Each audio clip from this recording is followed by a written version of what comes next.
देखिए, प्रेमचंद की जो पहली कहानी है, एक तो है हमारा संसार का अनमोल रतन और दूसरी है हमारे ममता। तो किसको माने हम? तो यहाँ पर देखिए कि जो प्रेमचंद की जो पहली कहानी, आपको क्वेश्चन को अच्छे से देखना है कि आपसे पूछा जाए कि प्रेमचंद की पहली कहानी है, उस टाइम आपको आंसर देना है संसार का अनमोल रतन, जो हमारे 1907 ईस्वी में जमाना नामक जो पत्र था उसमें प्रकाशित हुई थी।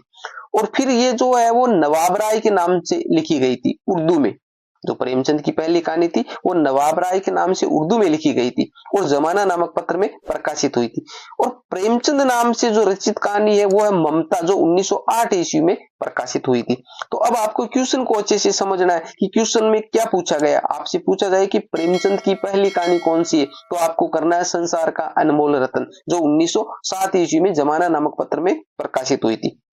आपसे पूछा जाए कि प्रेमचंद नाम से प्रेमचंद की पहली कहानी कौन सी है, तो वो है ममता 1908 ईस्वी में, क्योंकि जो संसार का अनमोल रत्न है वो उर्दू में लिखी गई थी, हिंदी में नहीं लिखी गई थी। तो उर्दू में है, प्रेमचंद नवाब राय के नाम से लिखते थे। इन जो संबंधित जो सारी जो कहानियां हैं, जो सारी क्लासें हैं, वो मेरे यूट्यूब चैनल पर है। तो आप मेरे चैनल को सब्सक्राइब कर लीजिए। वहां पर हम संपूर्ण फर्स्ट ग्रेड का कोर्स करने वाले जो हिंदी से संबंधित है।